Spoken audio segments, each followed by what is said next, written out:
La Banque nationale d'Éthiopie (NBE) a approuvé une nouvelle directive permettant aux investisseurs directs étrangers stratégiques d'établir des comptes offshore. Cette mesure vise à attirer des investissements dans des projets qui fournissent des biens publics indispensables et créent de nouveaux flux de devises étrangères vers l'Éthiopie. Les projets de production d'électricité et d'infrastructures dans le cadre de partenariats publics-privés, ainsi que les grands projets miniers ayant un potentiel de revenus d'exportation substantiel, seront prioritaires pour ces comptes offshore. La banque a précisé que les investisseurs stratégiques bénéficieront d'un traitement préférentiel, notamment l'ouverture de comptes offshore, les garanties de convertibilité des devises et l'amélioration des ratios d'endettement. L'Éthiopie est aux prises avec une pénurie de devises, en particulier ces dernières années. Les nouvelles mesures de la NBE pourraient contribuer à atténuer la pénurie de devises et stimuler l'économie éthiopienne.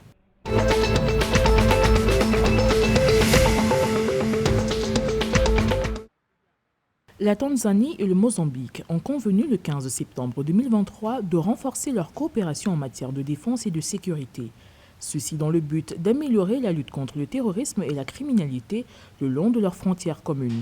Les dirigeants des deux pays réunis à Dar es Salaam en Tanzanie durant 4 jours ont discuté des moyens d'améliorer le partage de renseignements, la sécurité des frontières et les opérations militaires conjointes. Une décision qui intervient au moment où la menace terroriste à la frontière augmente, les attaques terroristes s'étant particulièrement accentuées dans la zone de Cabo Delgado. En 2022, la Tanzanie et le Mozambique avaient déjà signé un accord visant à créer une force conjointe de sécurité aux frontières.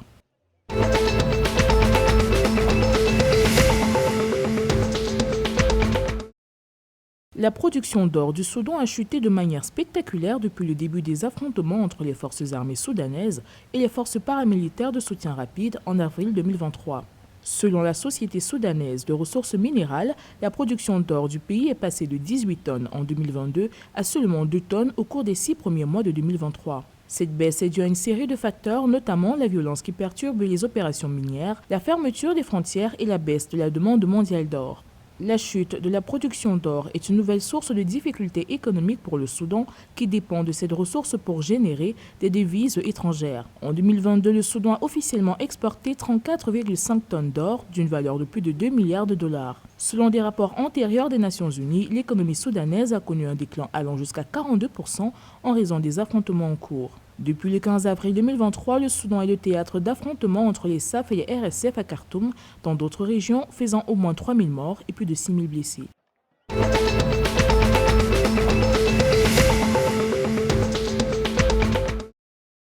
L'Université de Nairobi et la Société financière internationale, branche de la Banque mondiale, ont annoncé un partenariat visant à former les étudiants kényans en construction durable. Dans le cadre de ce partenariat, l'IFC formera les professeurs de l'Université de Nairobi à dispenser des cours aux étudiants en architecture, en construction et en ingénierie sur la base du module Design for Greater Efficiencies de l'IFC. Ce module enseigne aux étudiants les principes de la conception de bâtiments écologiques tels que la conception bioclimatique, l'efficacité de l'eau, l'éclairage, le chauffage, le refroidissement et la ventilation. Le partenariat vise à contribuer à l'adoption de pratiques de construction durable au Kenya, les bâtiments écologiques consommant moins d'énergie, d'eau et de matériaux que les bâtiments traditionnels, tout en générant moins de déchets et de pollution.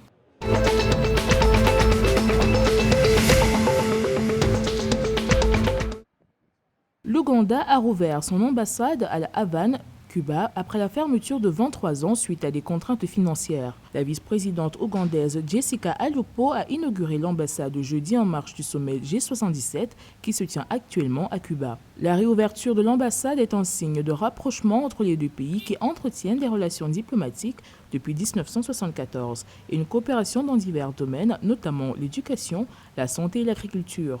En marge de la réouverture de l'ambassade, l'Ouganda et Cuba ont signé un protocole d'accord en matière de sciences, de technologie et d'innovation. Une occasion pour les deux pays de renforcer leurs liens et de coopérer dans divers secteurs de développement.